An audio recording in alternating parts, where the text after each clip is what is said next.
Hello friends, welcome to Mom's Lifestyle. Friends, আমি কণিকা আজকে একটি নতুন ভিডিও নিয়ে তোমাদের সামনে চলে এসেছি। টাইটেলটি দেখে তোমরা অবশ্যই বুঝতে পেরে গেছো ভিডিওটার কি বিষয় নিয়ে। হ্যাঁ বন্ধুরা, আমি সূর্যগ্রহণের কথাই বলছি, যেটা আগামীকাল হতে চলেছে। আগামীকাল 2020 সালের এই বছরের সবচেয়ে বড় সূর্যগ্রহণ হতে চলেছে এবং এটি 2020 সালের শেষ সূর্যগ্রহণ। এই সূর্যগ্রহণ আমাদের ভারতসহ দক্ষিণ আফ্রিকা আরও অন্যান্য দেশে দেখা যাবে।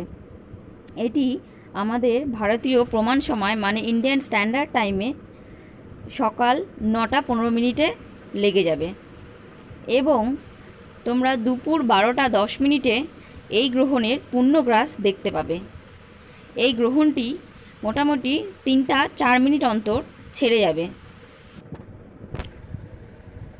আমরা সায়েন্টিফিক এবং পৌরাণিক দুটো মতেই দেখতে পাই যে সূর্যগ্রহণের প্রভাব প্রচণ্ডই ক্ষতিকর হয়ে থাকে।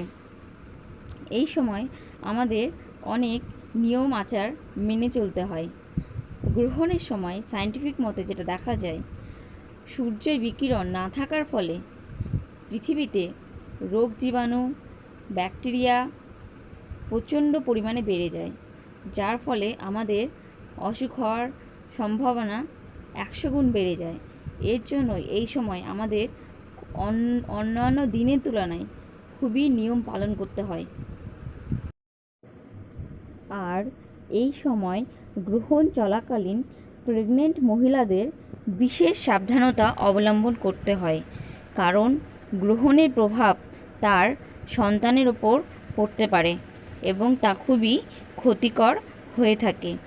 তাই প্রেগনেন্ট মহিলারা এই সময় খুবই সাবধানে চলবে।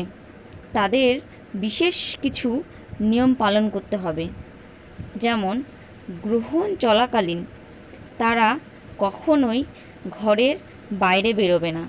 সবসময়ই প্রেগনেন্ট মহিলারা গ্রহণ চলাকালীন একদমই ঘরের বাইরে আসবে না, তারা ঘরের মধ্যেই থাকবে।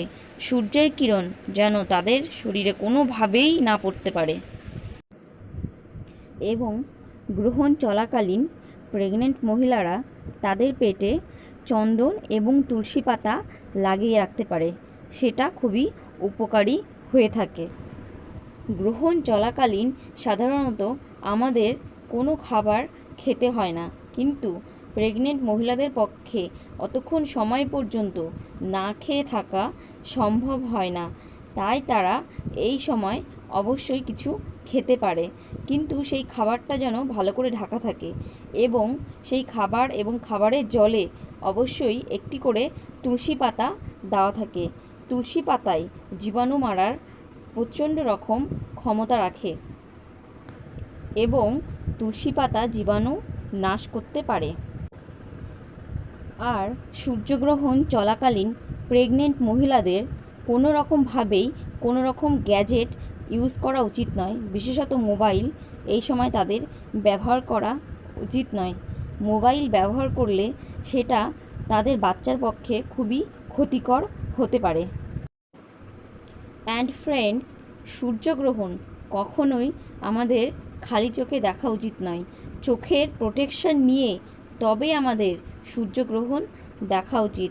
খালি চোখে দেখলে সেটা আমাদের চোখের পক্ষে ক্ষতিকর হতে পারে। If you like my video, then subscribe my channel and press the bell icon for latest update.